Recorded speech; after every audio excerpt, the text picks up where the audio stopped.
Buenos días, bienvenidas y bienvenidos al tercer y último día del Coloquio Internacional Historia de la Iglesia en el Perú, Nuevas Claves, Diversas Perspectivas. Estamos muy contentos de tenerlos aquí en el campus, en el Auditorio de Humanidades del Campus de la Católica, así como darles la bienvenida y un saludo cordial a quienes siguen este evento a través del Facebook del Departamento de Teología y de la carrera de Historia. Estamos contentos también de iniciar el programa con la mesa 5, titulada Evangelización colonial, institucionalidad y espacio en los Andes peruanos. Nos acompañarán el día de hoy tres prestigiosos ponentes: Paolo Broggio, desde Italia; María Eugenia Zamora Melo, de la Universidad de Buenos Aires; y Eric Bustamante Tupayachi, de la Universidad Nacional Mayor de San Marcos, quienes se encuentran compartiendo mesa. Queremos darle un especial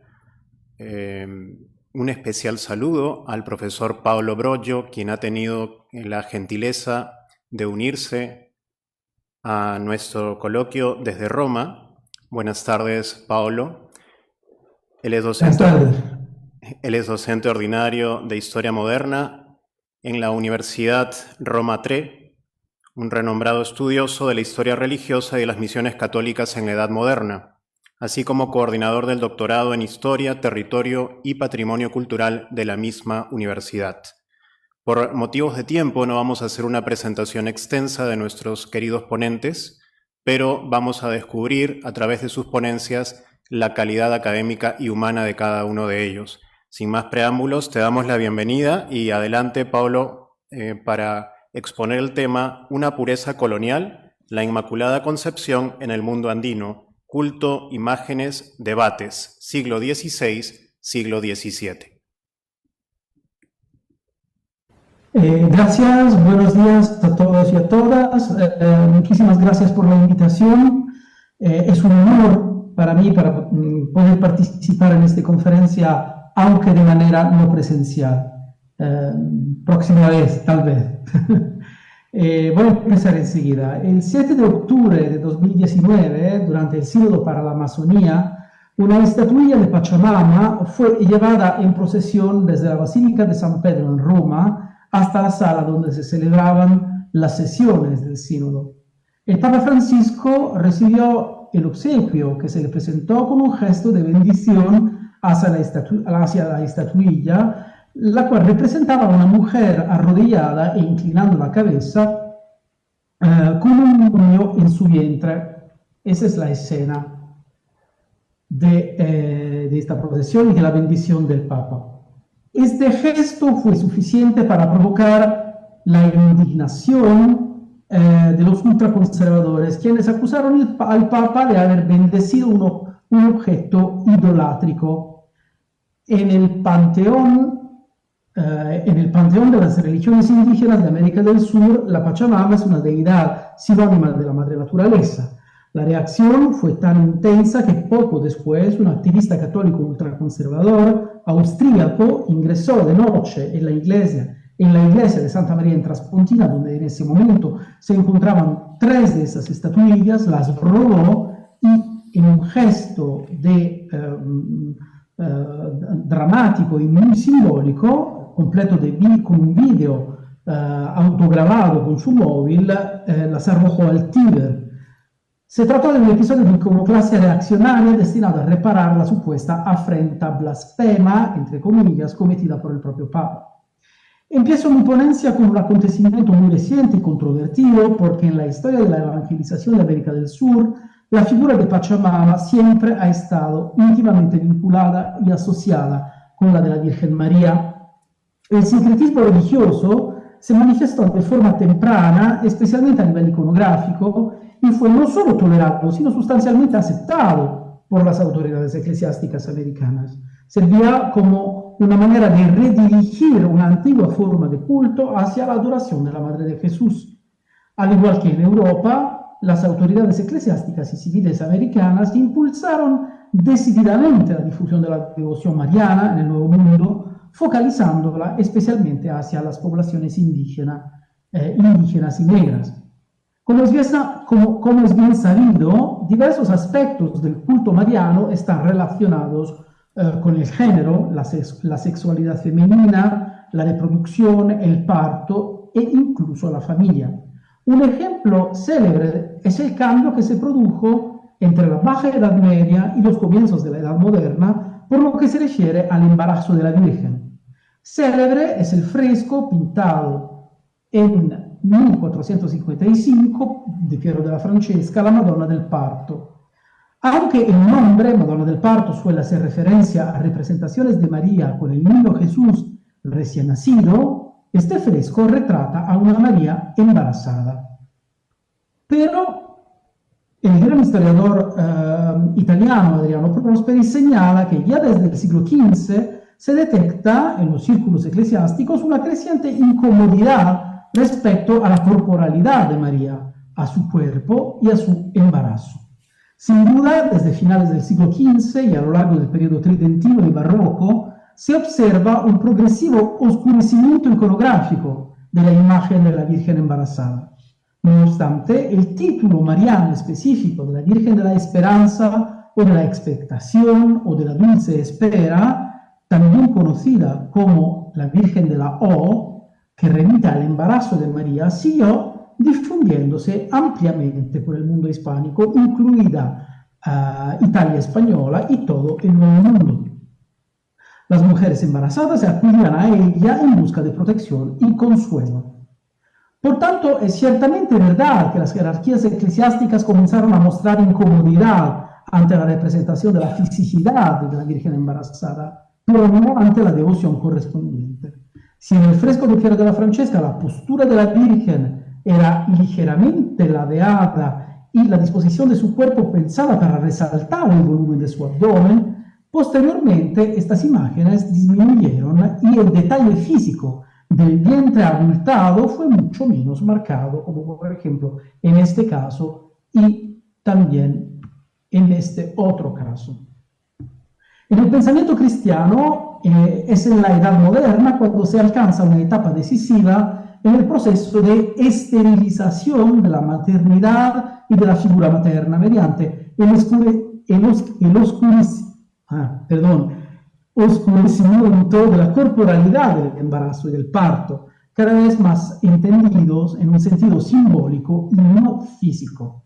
Como escribe la historiadora del género Nadia Maria Filippini, si bien el cristianismo ha exaltado la figura de la Virgen María, también ha desarrollado, cito, una construcción teológica orientada a purificar su figura de las huellas de la maternidad corporal, eximiéndola de los dolores del parto, de la sangre, del sufrimiento, que quedan reservados, en cambio, a Eva y a sus descendientes.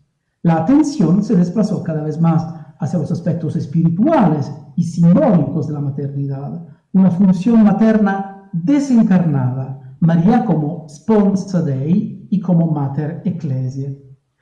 Con la doctrina de la virginidad perpetua de María, la teología cristiana ofrecía una explicación del misterio de la encarnación del Hijo de Dios. Pero una necesidad similar surgió en relación con la transmisión del pecado original, al excluir la posibilidad de que dicha transmisión pudiera ocurrir, en su caso, a través de la semilla masculina, resultaba esencial asegurar que la propia María, cuyo vientre acogió al Dios encarnado, fuese pura y libre de la mancha del pecado original, posiblemente desde el mismo momento de su concepción en el seno de su madre, Santa Ana. La pregunta que me planteo es, ¿qué aspectos de estos elaborados constructos doctrinales fueron transmitidos al Nuevo Mundo desde una perspectiva pastoral, catequética, devocional, litúrgica y teológica al inicio del proceso de evangelización? Los virreinatos americanos se vieron inmediatamente afectados por las controversias que estallaron en España entre 1614 y 1617 en las principales ciudades andaluzas en torno a la doctrina de la Inmaculada Concepción de María. En Granada y Sevilla, algunos frailes dominicos, durante sus sermones, negaron que María hubiese sido concebida sin pecado desde el primer instante.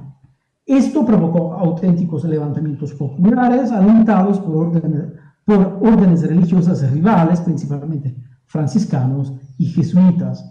En el verano boreal de 1617, mientras se concluía en Roma la misión ante el pontífice para pedir la definición del dogma de la Inmaculada por parte del fraile benedictino Plácido de dos Santos, en Lima se organizaron festejos y procesiones similares a los de España, que se prolongaron por más de 2 meses hasta finales de septiembre. Estas celebraciones se convirtieron, en última instancia, en expresiones de gratitud y júbilo por la promulgación por parte del Papa Paulo V de la Constitución Sanctissimus, el 31 de agosto de 1617, que prohibía declarar en actos públicos, ya fuese entre el pueblo o entre los eruditos, que la Virgen fue concebida en pecado original.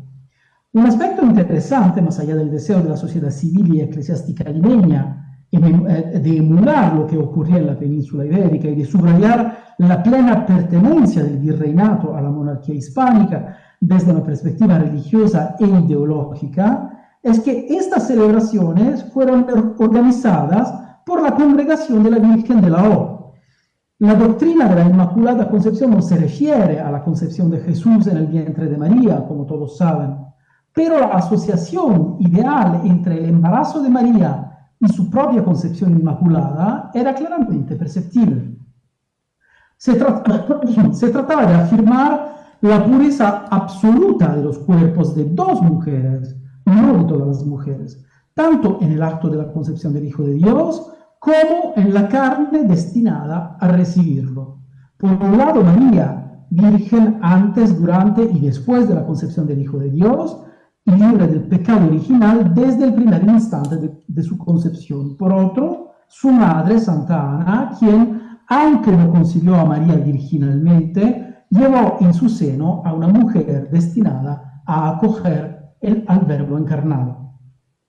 ¿Cómo se manifiesta visualmente en el Nuevo Mundo la conexión entre la Virgen María y la Pachamama? Una vía posible habría sido la imagen de la Virgen embarazada, como figura dadora de vida.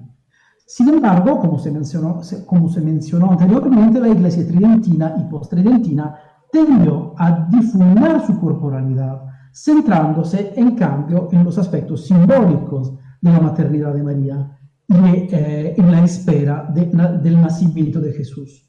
Como vimos al inicio de esta ponencia, la Pachamama sigue representándose todavía hoy como una mujer embarazada. Pero el sincretismo católico andino tomó un camino distinto por lo que se refiere a la Virgen María. Muchas sus representaciones en los Andes americanos presentan una silueta marcadamente triangular, mucho más que en Europa. El triángulo perfecto, formado por su manto, alude con claridad a las montañas, elemento dominante y característico del paisaje andino, que las culturas indígenas asociaban con la madre naturaleza. Un ejemplo célebre es la pintura de la escuela cusqueña de arte popular del siglo XVIII, que representa a la Virgen María integrada en el Cerro de Potosí, en un clave minero de extraordinaria importancia en el Perú colonial. Aquí la forma es triangular, ya que la Virgen, al igual que la Pachamama y las huacas, está incorporada en la montaña.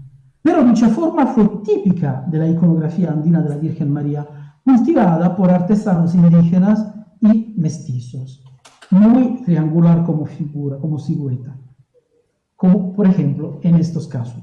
Una de estas vírgenes triangulares resulta particularmente interesante, y es esta. Me refiero a la Virgen de Cocharcas, en la región sureña peruana de Apurímac, donde se construyó un santuario entre 1598 y 1623.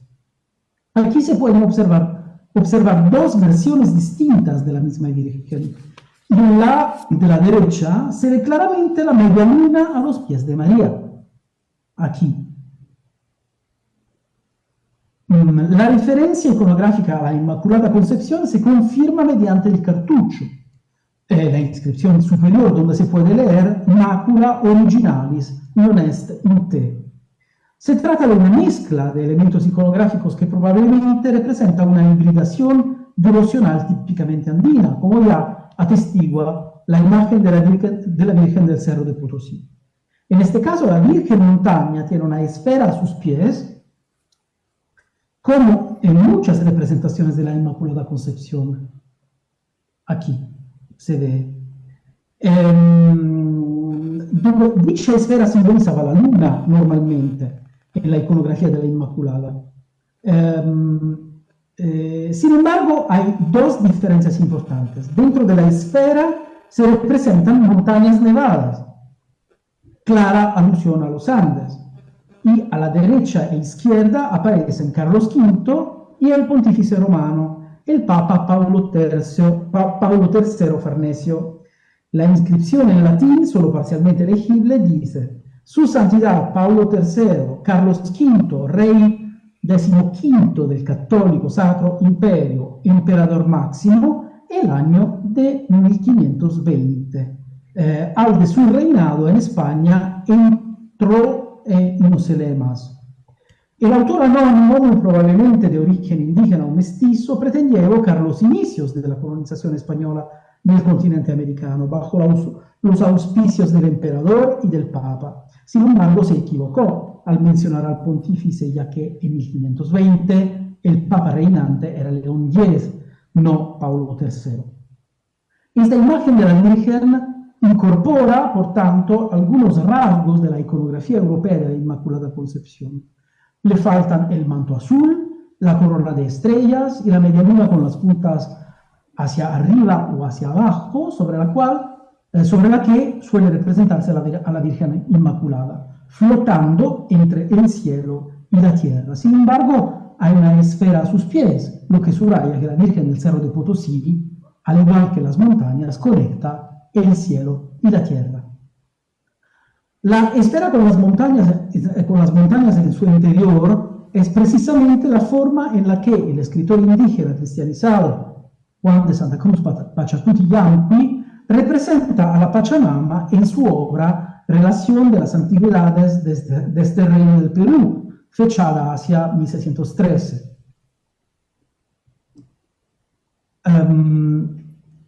Dentro de esta severa y detallada refutación de la idolatría tradicional, aparece un dibujo que resume la cosmología andina e incluye a la Pachamama, como se puede apreciar en la imagen, e incluye a la Pachamama.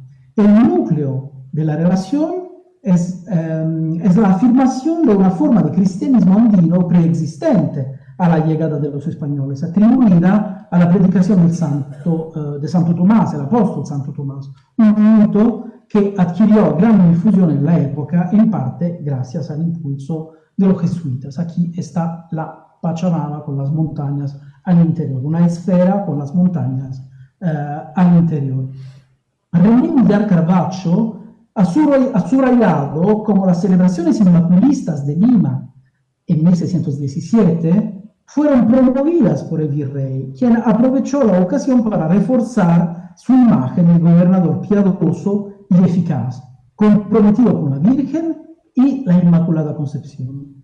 Esta iniciativa fue respaldada por miembros destacados de la élite de la ciudad y de las órdenes religiosas, con un apoyo operativo crucial de los gremios de artesanos. Este entorno estaba estrechamente vinculado a la Universidad de San Marcos, a la poderosa orden jesuita y a la orden franciscana. Millar también señala la participación en las ceremonias de indígenas y castas a través de las cofradías destinadas a ellos. Nos encontramos en un contexto urbano en el que las ceremonias religiosas funcionaban como una poderosa herramienta de homogeneización religiosa y cultural, especialmente en el plano simbólico, dentro de una sociedad marcada por profundas desigualdades y tensiones. Sin embargo, en la catequesis dirigida específicamente a los indígenas, no existe una referencia precisa a la doctrina de la Inmaculada Concepción de la Virgen. La atención se centraba exclusivamente en la virginidad de María, un dogma cuyo conocimiento por parte de los indígenas se consideraba indispensable, como explica, por ejemplo, Alonso de la Peña Montenegro en su itinerario para párrocos de indios. Al igual que en España, desde comienzos del siglo XVII, se produjo una popularización de la disputa doctrinal sobre la Inmaculada Concepción, pero sin llegar al punto de involucrar activamente a los indígenas, considerados incapaces de comprender plenamente el significado religioso de la pureza de la concepción de María, no la de Jesús, sino de María misma, y desde la perspectiva no del acto sexual, sino de la no transmisión del pecado original. En las celebraciones de 1617, los indios y los mestizos estuvieron ciertamente presentes, pero con toda probabilidad sin una comprensión real de su sentido. En los textos catequéticos y en los sermones se hace referencia a María como pura, principalmente porque es virgen y no porque haya sido concebida sin pecado. Según Peña Montenegro, para que los indígenas puedan alcanzar la salvación, basta en que crean que Cristo, cito, Cristo es nuestro Salvador y glorificador, que fue concebido de una purísima Virgen, por obra del Espíritu Santo, que nació y murió y luego resucitó y subió a los cielos, donde hay vida inmortal para los buenos. Añade pocas líneas más adelante, al hablar de la Trinidad, afirma que no es necesario que los indígenas comprendan cómo es posible que siendo tres personas distintas, Dios sea uno solo. Cito de nuevo, basta que entiendan ser verdad lo que suenan estas palabras, aunque no sepan de raíz el fundamento, que eso queda para los teólogos. Sin embargo, la confusión entre la Inmaculada Concepción y la virginidad de María fue común también en Europa y en España, sin que ello causara una particular preocupación por parte de la Iglesia. Como escribió Adriano Prosperi respecto a los debates sobre la Inmaculada Concepción a lo largo de la Edad Moderna, cito, en las representaciones y explicaciones de la concepción de la Virgen y del que dio lugar al nacimiento de su divino Hijo, se reflejan cambios globales en la relación entre la sociedad cristiana y el rol de la mujer como madre. El protagonista de este cambio fue la familia, sobre la cual se concentraron los poderes políticos y religiosos para disciplinar sus formas y su funcionamiento. Lo que es seguro es que la idea de la pureza estaba estrechamente ligada a la lucha contra la idolatría, un peligro mortal para la ortodoxia católica y para la salvación de las almas indígenas. En la mayoría de las imágenes que circulaban en la época, la Virgen, como Inmaculada Concepción, tenía sus pies sobre la esfera de la luna, aplastando la cabeza de una serpiente. Entre los muchos significados posibles, la serpiente puede identificarse fácilmente con la idolatría. No es casualidad que el arzobispo de Lima, que promovió las celebraciones de 1617, fuera el mismo que solo unos años antes había iniciado la primera gran campaña para erradicar la idolatría indígena, en la que los jesuitas colaboraron activamente. Insistir en la pureza femenina, especialmente desde una perspectiva sexual, reproductiva y familiar, significaba también transmitir un modelo político muy preciso, centrado en el concepto del honor masculino. En el sermón pronunciado por el jesuita Nicola Durán Mastrilli en la iglesia de la Compañía de Jesús de Lima durante las mencionadas celebraciones de 1617, la enumeración de los méritos de la monarquía hispánica en la defensa y difusión del culto a la Inmaculada Concepción llega incluso a mencionar las llamadas tablas de Granada, artefactos que se creía databan de la época apostólica y que habían probado las raíces cristiano-islámicas del catolicismo español. Los libros plúmbeos de Granada son objetos y textos supuestamente hallados cerca de Granada en dos momentos distintos. En 1588, durante la demolición de un antiguo alminar, se encontró una caja de plomo que contenía un pergamino. El texto predecía el fin del mundo, se atribuía a San Juan Evangelista e incluía alusiones a Mahoma y Lutero.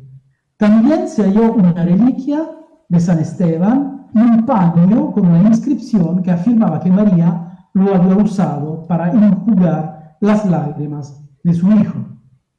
En 1595 se hizo otro descubrimiento, esta vez en el Cerro de Sacromonte, cerca de Granada, una serie de planchas de plomo con inscripciones en una extraña forma de árabe. Los textos hablaban de una figura llamada Santesifón, un árabe del tiempo de Nerón, convertido al cristianismo, y de un texto titulado Liber Fundamentorum Ecclesiae, que definía a María como preservada del pecado original.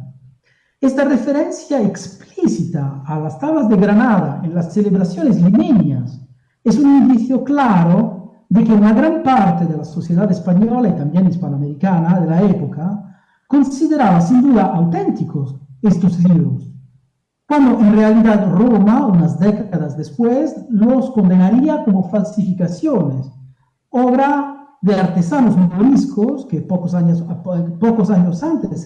antes de su expulsión intentaban desesperadamente ser reconocidos como parte integrante de la sociedad española, aunque con su especificidad religiosa. Esto constituye un testimonio único de un sector del catolicismo hispánico dispuesto a integrar a minorías religiosas y que también fundamentaba su identidad sobre la doctrina de la Inmaculada Concepción. Es precisamente lo que hicieron mutatis mutandis al otro lado del Atlántico, Juan de Santa Cruz Pachacuti-Bianco, mencionado anteriormente, y también Felipe Guamán Poma de Ayala. Y exactamente en el mismo periodo, que resulta crucial en el proceso de construcción de la monarquía católica, sólidamente edificada sobre la ideología de la pureza, que pretendía que el catolicismo español incluso antes que romano, estuviera libre de toda mancha de herejía e idolatría, adoptando la Eucaristía y la Inmaculada Concepción como poderosos símbolos de autoridad y de poder.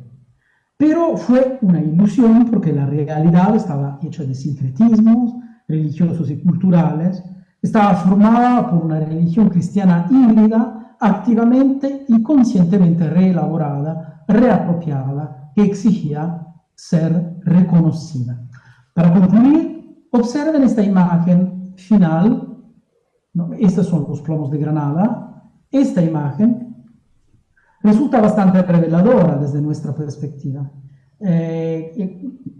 Lo que es revelador es que una de las pocas imágenes de María en la nueva crónica del buen gobierno de Poma de Ayala sea la Virgen de Peña de Francia, un título mariano particular que corresponde a la natividad de María, no a su concepción, sino a su nacimiento. Su culto se desarrolló en un convento dominico cerca de Salamanca, en España, y surgió a raíz de una aparición mariana ocurrida en 1434, entonces en el siglo XV, que involucró al francés Simon Vela, es decir, Simon Roland. La Virgen de Peña de Francia es una virgen negra. Al celebrar la Natividad de María, su fiesta se sitúa el 8 de septiembre, 9 meses después de la festividad que celebra su concepción. El culto también se difundió en el Perú colonial durante el siglo XVI. Muchas gracias por la atención.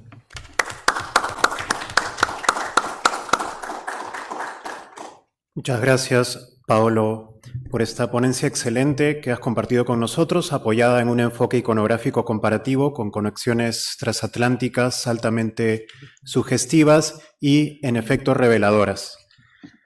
Te invitamos a permanecer con nosotros porque al final de las dos ponencias que siguen tendremos un espacio para compartir preguntas del público. De acuerdo. Gracias. A continuación, damos la palabra a María Eugenia Zamora Melo, de la Universidad de Buenos Aires, quien compartirá con nosotros la ponencia titulada Espacialidades cruzadas, estrategias de evangelización en la encomienda de Canta, siglo XVI. Adelante. Gracias. ¿Puedo Sí, cómo no. estar?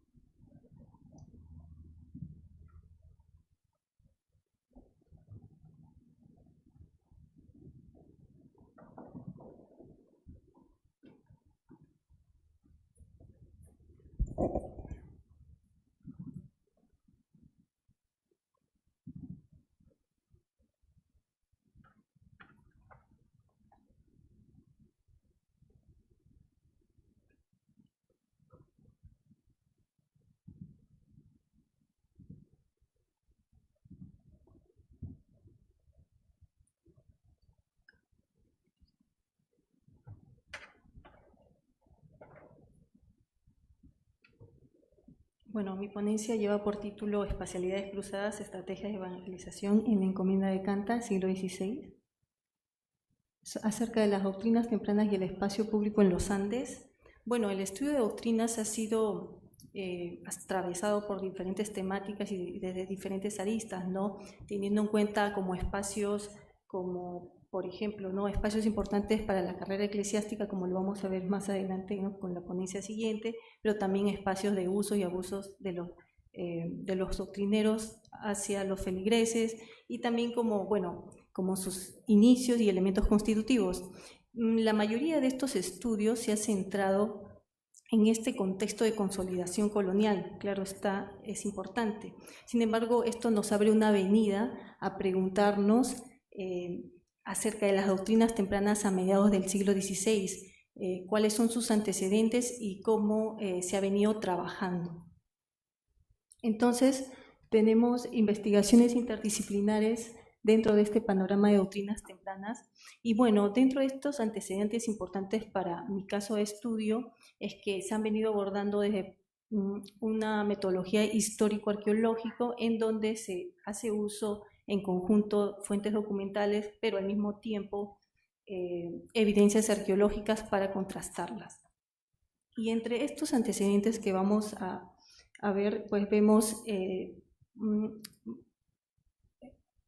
estudios importantes en la región surandina, específicamente en el Valle del Colca, y lo que nos va a mostrar estos antecedentes es que hay una transformación del espacio público como tal en este periodo de doctrinas tempranas, a manera de construcción y edificación de capillas e iglesias asociadas a plazas coloniales insertas o adjuntas a asentamientos locales tardíos.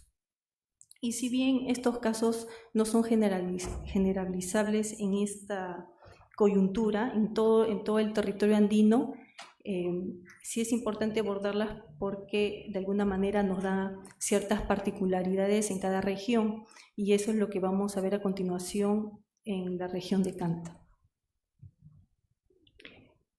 Canta, una geografía en transición, la encomienda de Canta. ¿Cómo se caracterizó la organización social interna de los Canta antes y durante la encomienda?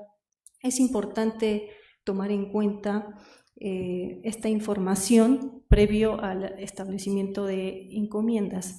Es cómo estuvieron organizadas, porque vamos a ver que si bien las encomiendas tuvo un impacto en la reorganización de la población local, estas seguían, en términos más simples, seguían manteniendo mucho de su estructura interna social previa. Entonces vamos a ver que a través de las visitas de 1549, la revisita de 1553 y Justicia 403, en donde donde se expone el caso de los cocales, conflicto de los cocales de Quibi entre los Chaglia y los Canta, nos va a mostrar ciertamente su estructura interna de los Canta, ¿no? Previo.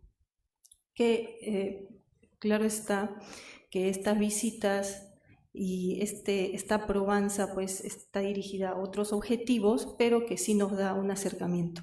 Entonces vamos a ver que el grupo de los Canta está relacionado pues a pueblos, a parcialidades, y cada parcialidad presenta pueblos principales. No solamente ello, además de presentar pueblos principales, presenta pueblos anexos y chacras y villorríos, pero todos ellos están relacionados a las diferentes altitudes, y las diferentes altitudes de las que se encuentran relacionadas están asociadas a a diferentes recursos económicos. Entonces vamos a ver que hay un entramado, entre esta organización social interna de los Canta, entre sus pueblos, villorríos, sus chacras, incluso dentro de esta estructuración interna que tienen los Chagya, los Canta y los Chagya, pero en este caso los Canta, es que tienen pueblos compartidos también en las diferentes altitudes, ¿no? Que también están relacionadas, por así decirlo, pueblos temporales que están relacionados pues a los recursos también de temporalidad. Y vamos a ver que los pueblos son Canta, Locha, Carua, Lachaque, Vizca, Copa e Isquibamba. En los que nos conciernen estos casos de estudio para Canta, hemos tomado nuestra investigación a Cantamarca y Tunxuhilca. Cantamarca correspondería al pueblo principal de Canta de la parcialidad del mismo nombre, y el sitio Tunxuhilca correspondería al pueblo de la parcialidad de Copa. Previo al periodo colonial temprano, vamos a explicar un poquito sobre qué es lo que está pasando antes o cómo estaban conformados estos pueblos. Y vemos que Cantamarca, por ejemplo, tiene una organización densa, aglutinada, que está compuesta o configurada por recintos circulares a modo de patio grupo, como lo vemos en esta imagen, y un modelo que se repite en la región central andina. Mientras que Tunxuhilca vemos que se caracteriza por diferente, ¿no? Una estructuración diferente, edificios rectangulares o semirrectangulares, subdividido en áreas internas y que tiene diferentes niveles. Pero a pesar de sus diferencias entre estos asentamientos de estas parcialidades, están englobados dentro del territorio de los Canta. Un paso antes de llegar al periodo colonial temprano, tenemos que entender que hay una ocupación inca durante el dominio inca a manera de nuevos espacios públicos, y estos son, en este caso, las callancas. Hay que entender también que las callancas son espacios públicos que reciben diferentes tipos de actividades ceremoniales, rituales, administrativas, político-religiosas. Y en este caso vamos a ver, en el caso de Canta, que se emplazan adyacente al asentamiento nucleado doméstico y que además tiene otro tipo de infraestructuras incas como los almacenes y colca. Y en el caso de Tunxuhilca también se encuentra adyacente al espacio nucleado o al espacio de vivienda, ¿no?, de la población, sin romper con la configuración del mismo asentamiento. Y antes de llegar a nuestro caso de Cantamarca durante el periodo colonial temprano, unas pequeñas líneas sobre una lenta estructuración eclesiástica, ¿no? Tenemos que tener en cuenta el contexto en que se está dando a mediados del siglo XVI, atravesado por diferentes aristas, por ejemplo, ¿no?, las guerras civiles, el establecimiento de encomiendas, y este establecimiento de encomiendas lo complejiza aún más porque hay diferentes agentes que están en esta coyuntura, y tenemos que entender que la Iglesia está en un proceso, ¿no?, hacia la formalización, pero que deja ver espacios ambiguos, por ejemplo, ¿no?, para las prácticas, para la inculcación del cristianismo, para esta evangelización. No solamente estaban los religiosos, en este caso los dominicos, sino además están los seculares y los seglares, además esta ausencia de los encomenderos y ausencia de los religiosos en esta área de Canta, por ejemplo. la manera también de enseñar, ¿no?, está en este proceso de estandarización. Entonces vamos a ver diferentes prácticas, ¿no?, diversos tipos de prácticas, o también, por ejemplo, ¿no?, la ubicación del establecimiento de estas capillas, ¿no?, por qué se da en un lugar, qué se toma en cuenta y qué no. Entonces, como que nos da un espacio a preguntarnos por la agencia negociada entre la ubicación de estos espacios, por ejemplo, ¿no?, y las características particulares. Y tenemos a Catamarca durante el periodo colonial temprano, y vemos la instalación de una capilla asociada a un pequeño espacio abierto adjunto al espacio público previo, que es la callanca, ¿no? En este caso no hay una superposición como tal, sino de alguna manera hay una distancia, hay un conocimiento previo que no irrumpe, pero sí está entre el núcleo doméstico de la población, la capilla, el nuevo espacio público hispano, y a un costado el espacio público inca. En el siguiente vamos a ver, en el caso de Tunxuilca, que la capilla de alguna manera se inserta parcialmente sobre el previo espacio público, toma en consideración el espacio abierto, parte del espacio abierto.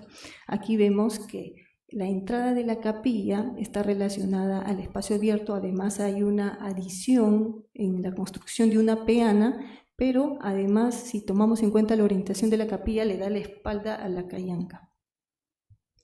Bueno, entre los análisis e interpretaciones de los casos de Catamarca y Tunxuilca vamos a ver similitudes y diferencias. Ambas están relacionadas en la ubicación referente a infraestructura inca previa, y en este caso en particular sobre las callancas, ¿no? Entonces, entre sus diferencias podemos ver incluso tal cual la forma de emplazamiento, la localización. También vamos a poder ver los componentes arquitectónicos como tales, ¿no?, de cada capilla. Por ejemplo, si hay ausencia o presencia de ventanas adosadas, su longitud, su orientación, su ancho, sus dimensiones, etcétera, ¿no?, su mampostería, etcétera. Y lo que vemos es que la ubicación de capillas en asentamientos, hay un primer punto es la ubicación de capillas en asentamientos tardíos con infraestructura inca de las callancas.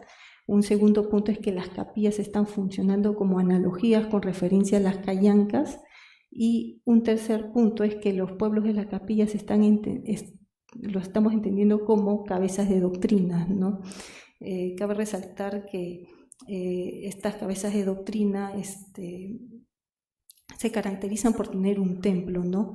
En este caso, en la revisión de todo este espacio del territorio de Canta, solamente se ubican dentro de los dos pueblos principales de Canta y Copa, se ubican estas dos capillas, y además hay una coincidencia, quiero decir coincidencia, entre también que solamente estos dos pueblos presentan este tipo de infraestructura inca en conjunto. Y acerca de los dominicos en Canta, pues en base a la historia oficial narrada por los dominicos, los religiosos de esta orden estuvieron encargados de esta provincia y fueron, según Meléndez y según Álvarez, estuvieron a cargo Fray Tomás de San Martín, Fray Pedro de Ulloa y Fray Miguel de Céspedes a mediados de 1540.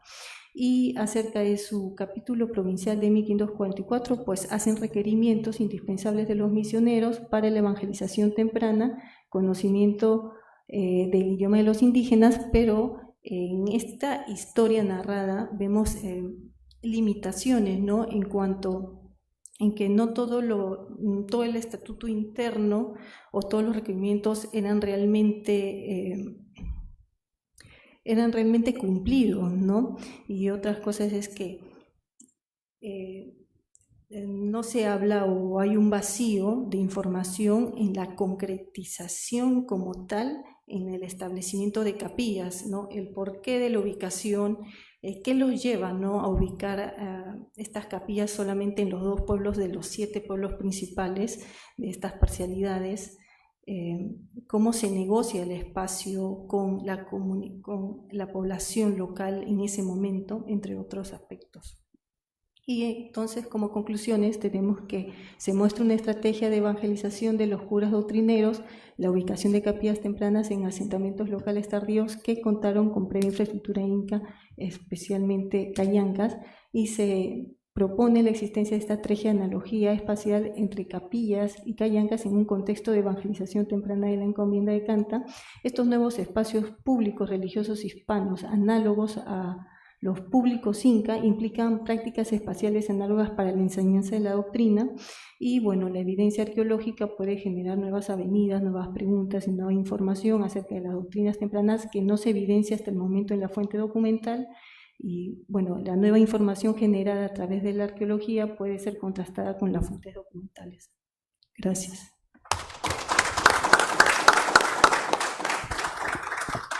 Agradecemos a María Eugenia por esta ponencia en la que ha empleado, como hemos visto, un enfoque interdisciplinar, histórico, arqueológico, arquitectónico, y que nos ha permitido aproximarnos a la organización social interna de los Canta antes y durante la encomienda, con sólidas interpretaciones de los casos presentados. A continuación, tenemos la ponencia de Eric Bustamante Tupayachi, de la Universidad Nacional Mayor de San Marcos, titulada La carrera eclesiástica de Joseph Laureano de Mena Godoy, 1619-1673.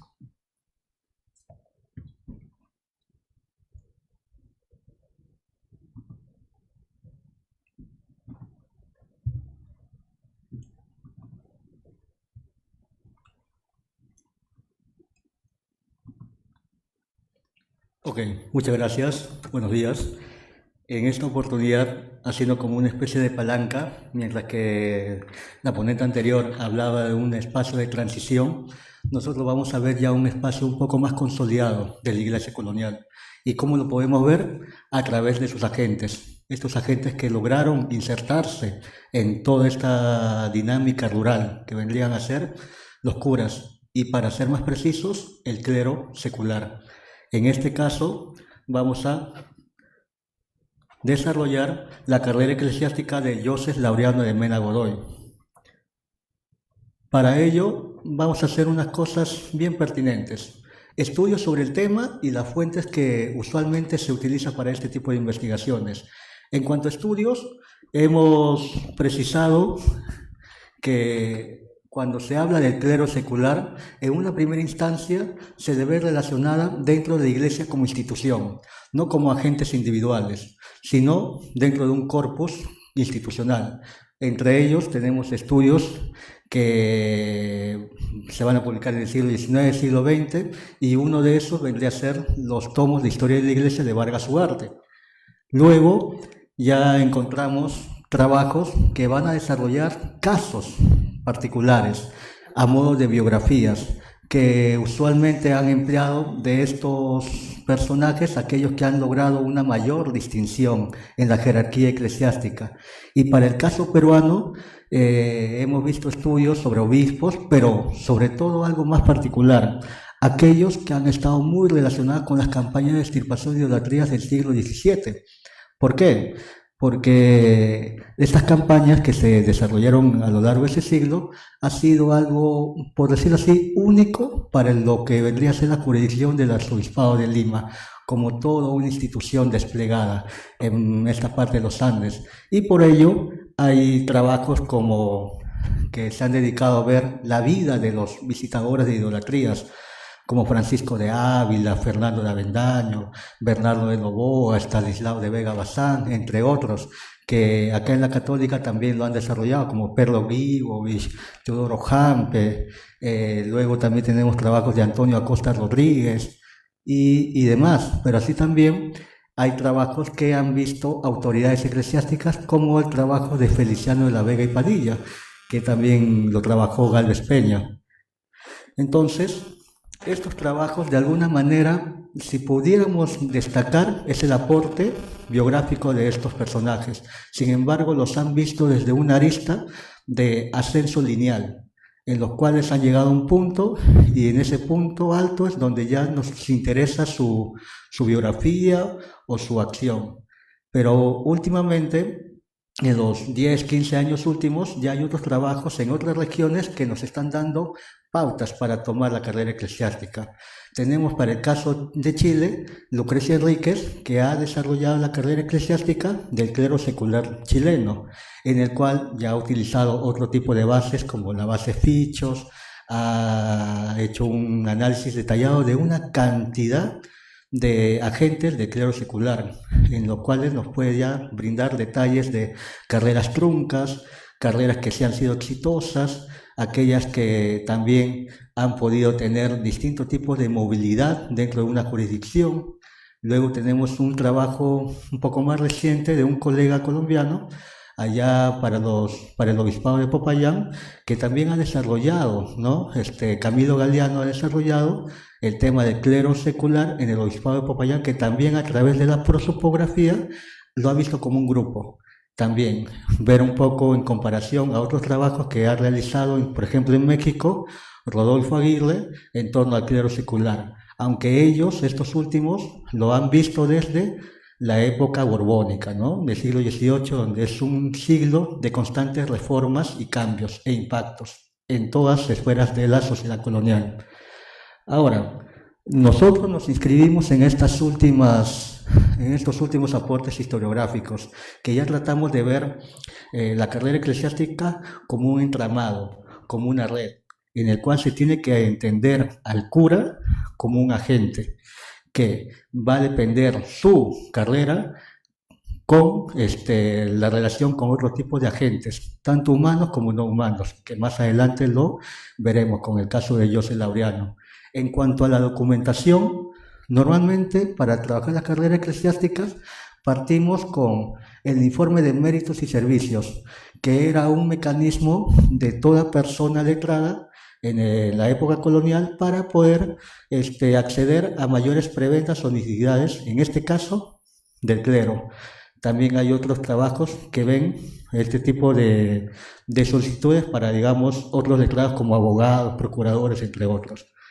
Asimismo, también vamos a contrastar este informe de méritos y servicios, que vendría a ser un canon, porque es el cura el que elabora, compila, y por tanto una especie de currículum vitae de lo mejor que ha podido desarrollarse y cómo se puede, entre comillas, vender.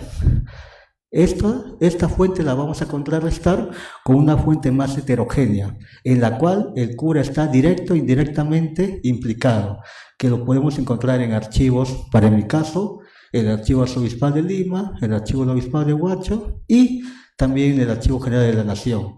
Entre estas secciones podemos ver en causas de capítulos, causas criminales, civiles, derechos parroquiales, cofradías, entre otros. Entonces,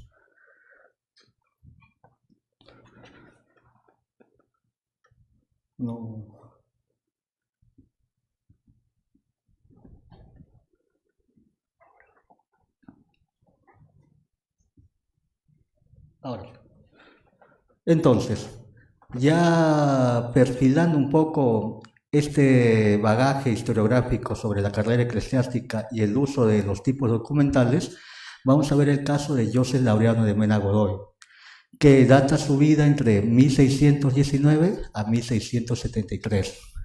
En esta oportunidad, para nosotros desarrollar a este personaje, hemos visto preciso ver todo lo que él, en su informe de méritos y servicios, que por si acaso sabemos, mucho de esta documentación está albergada en el portal de archivos españoles, PARES, en la cual podemos encontrar toda esta información biográfica documentada por el mismo protagonista. Entonces, para entender un poco, origen y familia. En parte de la carrera eclesiástica uno tiene que legitimar su origen, y mayormente era a través de la nobleza. En este caso, nuestro personaje, como ven en la diapositiva, él menciona ser nieto de los primeros conquistadores y pobladores de estos reinos. Nos referimos a Jerónimo y Felipe de Godoy. Y cierto está que Felipe de Godoy fue un personaje muy activo en toda la parte del sur, en la audiencia de Charcas. Entonces, esto va a llevar a legitimarse que procede de una nobleza, porque también sus ancestros han tenido los méritos que han favorecido a la corona española. Luego, indica también que es hijo de Felipe Gil Mirón y Francisca Antonia de Mena, que también proceden de estas familias. Y por último, consigno a su tío, Martín de Mena Godoy. ¿Por qué? Porque de entre todos los familiares que pueda tener este cura, este tío va a tener un papel muy activo en el desarrollo de Joseph Laureano, que lo veremos en adelante. Así, una vez legitimado nuestra nobleza, por decirlo así, tenemos que también avalar nuestro capital letrado, es decir, los estudios. Y usualmente, en otros estudios que se han hecho sobre otros personajes, muchos coinciden en haberse educado en los colegios jesuitas. En este caso, mi personaje en el Colegio Real de San Martín. La gramática, las primeras letras y cosas básicas, para luego estudiar en la Facultad de Cánones y Teología en la Universidad Mayor de San Marcos, en donde, en el caso de mi personaje, se va a desarrollar o va a tomar el sacerdocio a través de la opción de capellanía colativa, que a través de su propio esfuerzo de misas va a financiar, ¿no?, su carrera hasta llegar a ser presbítero o sacerdote. Sigamos. Ahora, una vez que Joseph Laureano, de alguna manera, ya ha podido, por decirlo así, demostrar su legitimidad de nobleza, de sangre, y también su capital letrado, va también a indicar toda su labor pastoral, que hasta ese año que ha solicitado en 1653 ha podido compilar. Entonces, si ven en el mapa, vamos a ver que en la carrera eclesiástica muy poco se ha visto la movilidad del clero. Es decir, cuando vemos trabajos, lo vemos al clero como inserto en una doctrina o en una parroquia, y ahí lo hemos visto desarrollando actividades extrarreligiosas, económicas, políticas, entre otras, pero luego lo dejamos de seguir. Más bien acá hemos rastreado cómo empezó. Primero fue teniente de cura en Sisicaya. ¿Y quién era el propietario? El personaje que les había indicado, su tío, Martín de Mena Godoy. Aquí va a tener una experiencia bien complicada, inclusive lo van a echar a pedradas por algún tipo de mala praxis que ha hecho este cura como teniente. Luego de ser teniente, la doctrina de San Luis de Guari va a entrar en vacancia, es decir, está libre para que otros curas puedan oponerse, concursar. Es así que Joseph Laureano va a entrar y va a ganar el beneficio de San Luis de Guari para 1648. Aquí también, en esta doctrina, en esos años, va a haber también rencillas, complicaciones. En ese mismo año de 1648, nuestro personaje se le ocurre publicar un arancel de nuevos cobros, actualizados, por decirlo así, que a la feligresía lo van a ver mal y por ende lo van a capitular, pero entre uso y transcurso van a llegar a una especie de acuerdo y van a retirar esos capítulos, pero luego también van a tener rencillas con otros hacendados de la zona. Entonces vamos a ir viendo que en cada punto hay algo constante, su habilidad para tener estos mecanismos económicos, pero también esta facilidad para generarse conflictos en todas partes. Por eso que en 1652 nuestro cura va a permutar de San Luis de Guari a Pomabamba, y la permuta era un mecanismo para poder intercambiar con otro cura propietario sus doctrinas. Y ustedes sabrán cómo uno podía solicitar la permuta. Coincidencia. En la mayoría de casos de permutas dicen por salud. Y qué coincidencia que el cura de esa doctrina y yo nos hace bien los climas correspondientes, es decir, José Laureano está enfermo y le hace bien estar en Pomabamba, y el cura acá, que era Esteban de Aguiar, le hace bien estar en Huari, ¿no? Entonces, son mecanismos avalados dentro de todo este sistema. Y en Pomabamba va a tener también otra complicación, otro litigio.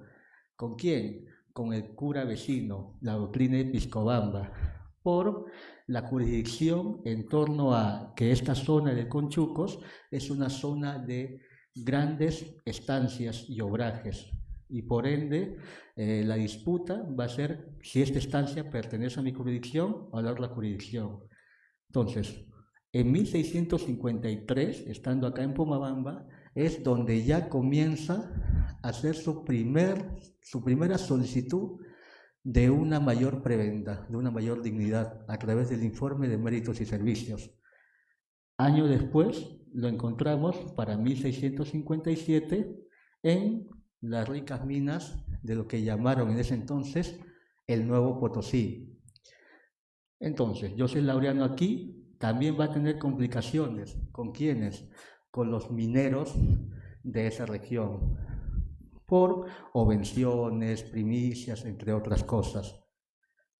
Luego va a pasar de Yauli a Huaraz como cura rector de esta parroquia, que también va a tener otro tipo de complicaciones, para luego, para 1666, lo vemos ya como cura rector de la iglesia de San Marcelo. Entonces, lo que aquí quiero señalar a través de este mapa es que hay una movilidad clerical a través de la carrera eclesiástica, que a simple vista puede ser algo heterogéneo y al azar, pero si nosotros podemos situar estos puntos como nodos, en el cual el cura tiene agencia, pero la feligresía indígena también tiene agencia y otros actores también, entonces va a depender mucho la agencia que pueda desplegar este cura para poder alcanzar otro tipo de situaciones para que aventajen en su carrera eclesiástica. Sigamos. Una vez ya visto esta movilidad clerical, situémonos un poco en los últimos años de José Laureano de Mena Godoy. ¿Qué pasa? En 1668 entra a un juicio criminal por un cura llamado Francisco de Guevara, que en ese entonces era cura de Chavín de Pariarca. Para recordar, cuando él estaba en San Marcelo en 1666, Pedro de Vigahómez, el arzobispo, lo nombra como visitador general y de la idolatría, y parte de sus funciones era visitar algunos pueblos de los corregimientos de Canta, Cajatambo y Guamalíes. Es así que llega a Chavín de Pariarca, a Pachas, a estas zonas, y Francisco de Guevara, aprovechando la presencia del juez visitador, va a denunciar a un cacique muy conocido de la familia de los Pomachagua, en el cual lo va a denunciar de consentidor de idólatras y todo este tipo de casos. Sin embargo, la denuncia va a quedar sin efecto porque Laureano lo va a dar por libre de todos esos cargos. Entonces, ¿qué pasa? Francisco de Guevara va a querer apelar, y aunque los medios no son tan probatorios, va a utilizar o va a buscar un expediente de causa criminal del año 1632, en donde a un tal José Laureano de Mena lo denuncian por homicidio en Chancay. Entonces, con esto, Francisco de Guevara deja el expediente, lo dejo, ustedes continúen, y el fiscal del arzobispado continúa la denuncia, y van a ver una sentencia en 1671, en donde Laureano va a tener que demostrar que ese personaje, a pesar de ser homónimo, no es él. ¿Y cómo lo demuestra? Diciendo que él, antes de ese año de 1634, él viajó en 1632 con su tío. ¿Quién? Martín de Mena Godoy, a la provincia de Charcas. Y si nosotros constatamos fuentes que hay en el archivo del Obispado de Huacho, veremos que hay una documentación sobre vacancia de la doctrina de Ámbar, que para esos años Martín de Mena Godoy era cura, y ahí solicitaba que le den licencia por un año para viajar a Charcas y cobrar una herencia de que su padre había fallecido.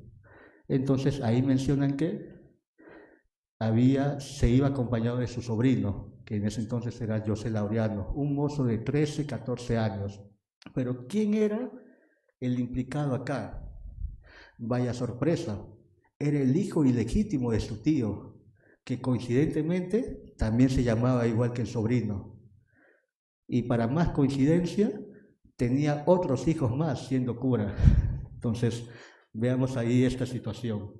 Entonces, en 1671, el 14 de marzo, con toda esta probanza de testigos que avalan que él no era y que fue un primo ilegítimo, es que sale favorable. Pero de alguna manera, estando en San Marcelo, igual va a tener conflictos con su feligresía por las cofradías y otros bienes de la iglesia, hasta que en 1673 ya muere. Entonces, para darle un punto final, este trabajo tenemos que tratar de analizar el tipo de documentación para trabajar la carrera eclesiástica. En nuestro caso, hemos propuesto ver la documentación que nos permiten ser fuentes de consagración, que si queremos llamarle otros nombres, podría ser el canon documental, en el cual el mismo agente, en este caso el mismo cura, José Laureano de Mena Godoy, va a compilar, ¿no?, todo tipo de documentación, como los títulos que se les ha designado, la carrera que ha estudiado, la probanza de ser hijo legítimo, que era muy importante en la época, y de pertenecer a una nobleza. Por ello, vamos a ver que van a validar su origen noble, su formación letrada, su trayectoria pastoral, que van a ver esas visitas que le han favorecido, mas no constata ahí todos los juicios o pleitos que ha tenido, y oficios de pesos cuando lo nombran como vicario de provincia o visitador. Y al final, una validación pública, que en todo informe de méritos y servicios hay una probanza de testigos que van a validar lo que José Laureano ha ido compilando o ha ido informando para obtener esta prebenda o dignidad. Entonces, a este tipo de fuente de consagración nosotros lo vamos a contrarrestar, discutir con las fuentes de contestación, y entre ellas, como ya se había mencionado al interior, hemos trabajado las causas de capítulos, causas civiles, criminales, curatos, derechos parroquiales, entre otros. Así, una línea temporal de la vida de este personaje, el nacimiento en 1619, en duda todavía, porque hemos revisado los libros parroquiales como el Sagrario y otros más, que justo esa página donde están sus hermanos, esa página está ilegible, dañada. Entonces, sabemos que es en ese año, pero no tenemos la evidencia exacta para sentenciarlo. Y van a ver toda esta línea temporal de José Laureano de Mena Godoy. Para terminar y concluir, este tema de carrera eclesiástica nos va a permitir comparar y entender cómo fueron otros tipos de carreras, y también, más que darnos certezas, nos permite interrogarnos y preguntarnos, para un cura, ¿qué era una carrera eclesiástica exitosa? ¿Estar anclado en una doctrina 30 años para el cura era algo negativo o era exitoso según sus aspiraciones? En comparación de otros, ¿qué era una carrera trunca o una carrera acabada? ¿Qué conllevaba este tipo de carreras? ¿Una forma lineal, vertical, ascendente, o era una situación de nodos heterogéneos que por cada uno que lo analizamos y lo interpretamos vamos a ver que hay agencias, va a haber impactos, entramados y toda una red que nos permite explicar todo este tema para la época colonial? Así como diría Antonio Machado, hay mucho camino por andar. Muchas gracias.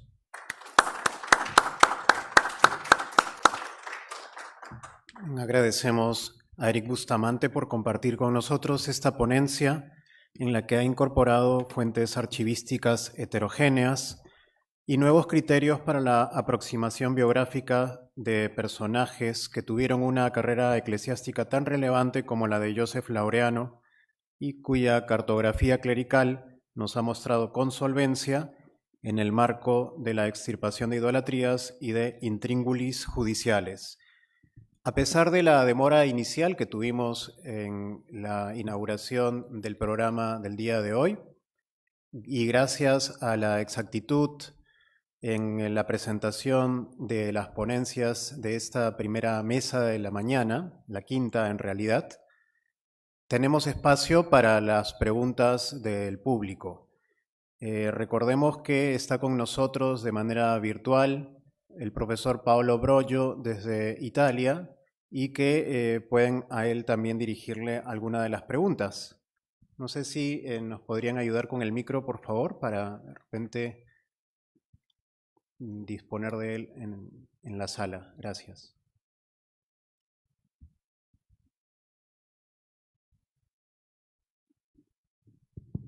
Buenos días. Muchísimas gracias a las tres ponencias. Tengo comentarios para las últimas dos y bueno, también para el profesor Brogio en Italia, una matización, si lo podemos, espero a que lo veamos.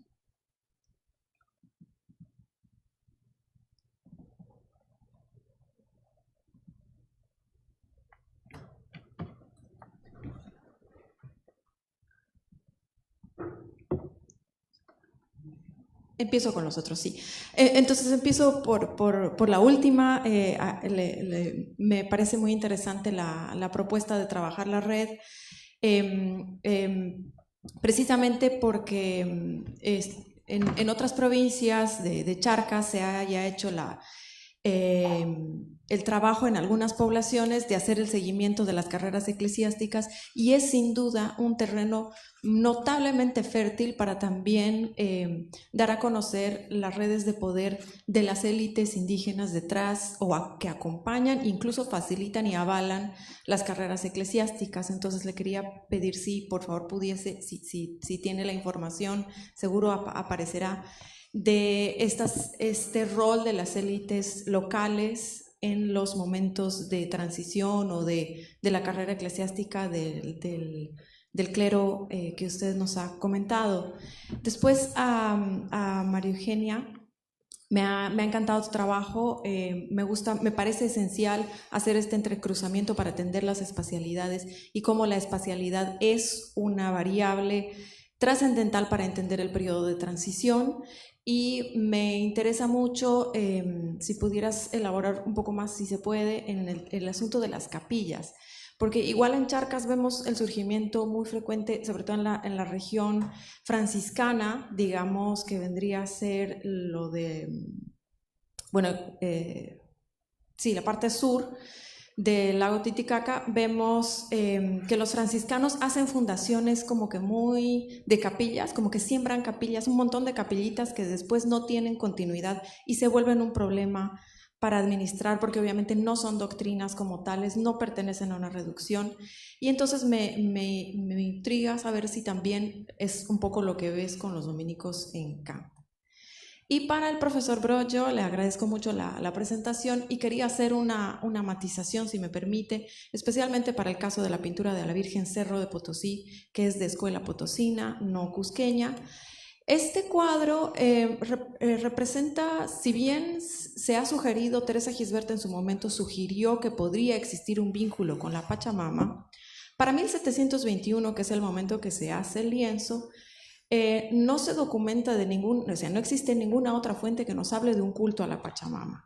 Y tampoco para el siglo XVIII ni del XVII, con la excepción de la representación de Juan Pachacutimalqui, que es muy antigua, una representación de la Pachamama como tal. Entonces, mi observación va en el sentido de que ya Teresa Huizcasañ señaló que toda la información antropológica que tenemos del periodo colonial nos indica que el cuadro lo que representa es una un deseo, más probablemente mestizo criollo, de los azogueros, de presentar una devoción muy, muy reducida, que de hecho solo está representada por 4 lienzos. 4 lienzos no son una devoción en el mundo potosino, charqueño, donde hay tanta profusión de pintura, y que más bien sería una cuestión totalmente aislada. Lo que la autora propone, y que está avalado por otros estudios antropológicos y etnográficos de la zona y del periodo, es que las montañas en general son masculinas en la zona, al menos en la zona que se trabaja en Charcas. Los cerros son machos, por lo tanto los cerros no pueden ser Pachamama, o sea, esta representación cristiana de la Virgen Montaña, que sí existe en la literatura religiosa. Entonces, un poco como sugerir ahí una matización de... ¿Está en curso un proyecto de investigación al respecto, de lo que podrías compartirnos? Sí, el proyecto sería un libro sobre el concepto de pureza en el mundo atlántico, iberoamericano. Entonces estoy bastante en las fases iniciales de este proyecto, pero me interesa mucho los significados culturales y políticos de la pureza, conectado con la limpieza de sangre, con la pureza de la fe, pureza simbólica. Entonces es una investigación sobre la pureza esencialmente.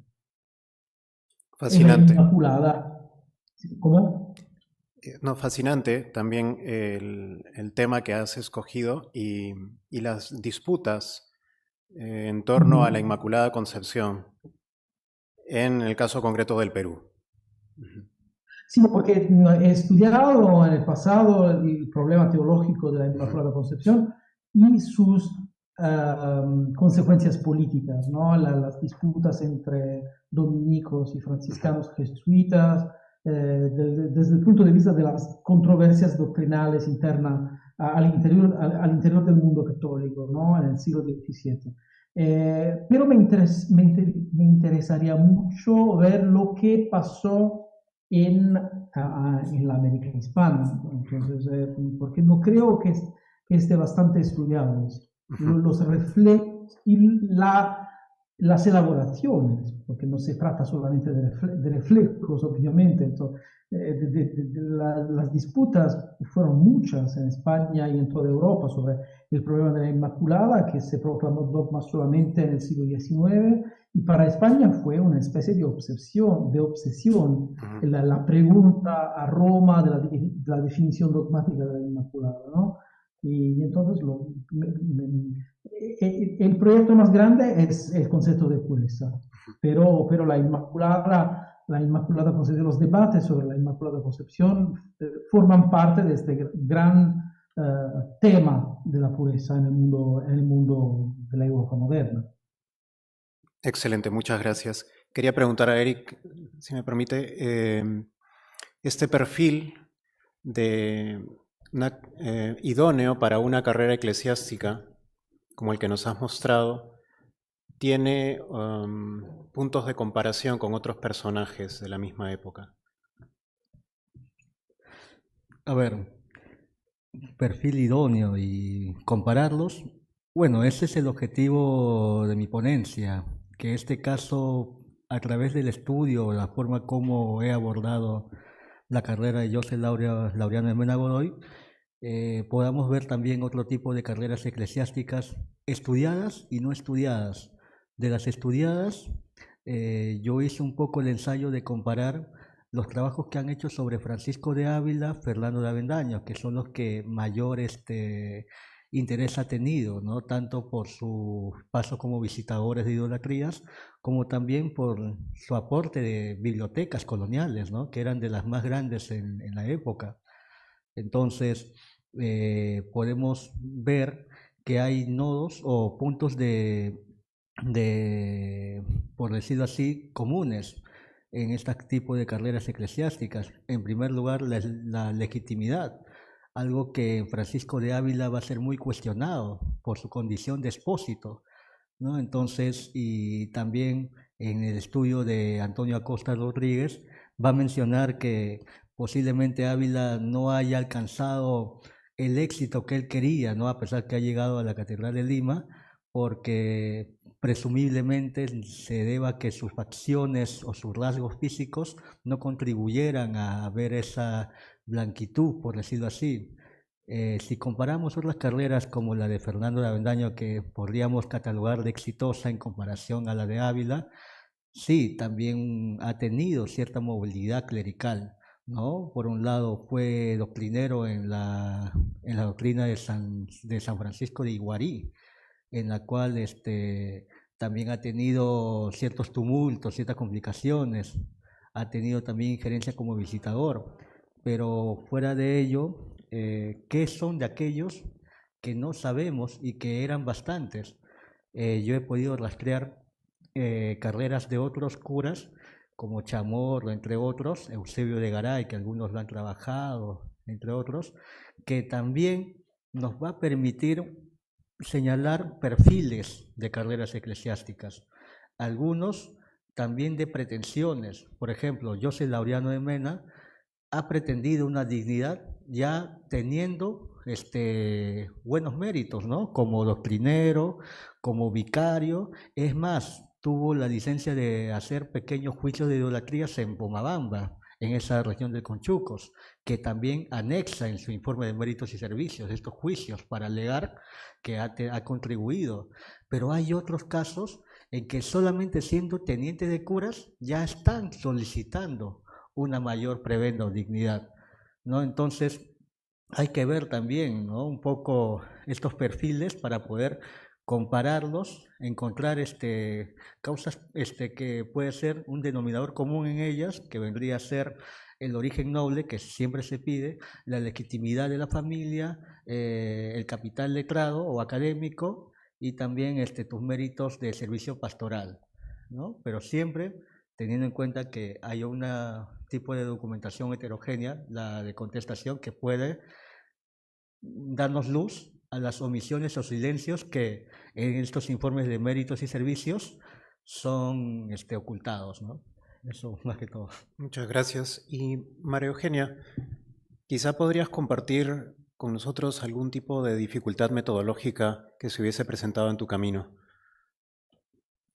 Bueno, en mi trabajo de campo, una de las, bueno, es un recorrido por todo el territorio andino y por estos pueblos, ¿no? Primero, basándome en previas propuestas de otras publicaciones, de otros autores, había una propuesta de estos pueblos importantes para hacer un rastreo y una prospección en cada uno de ellos, a ver cómo se estaban instalando o no a presencia o ausencia de estas capillas tempranas, ¿no? Entonces hay que barrer todo ese territorio a detalle a través de una prospección primero satelital y luego in situ.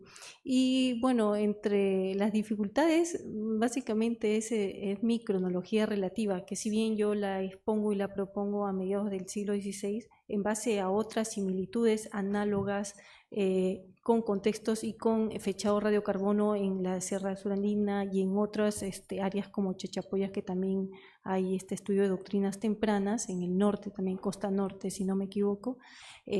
Es importante, esto es un paso porque es importante afinar esa cronología, esa ocupación, porque sí veo que hay una problemática en estas capillas tempranas, o cuán tempranas, o en más o menos en qué contexto, o si fueron abandonadas. Tengo más preguntas que respuestas, porque si fueron abandonadas antes de las reducciones para llegar a la propuesta de las reducciones de Toledo, o si fueron continuadas incluso posterior a las reducciones, que también hay casos así, ¿no? Entonces, como que estoy en ese siglo XVI y bueno, eso solamente en todo caso, si hay ausencia de documentación e información de ello, tal vez con este tipo de excavación y fechado en estas capillas nos podría aclarar más, afinar más y problematizar aún más.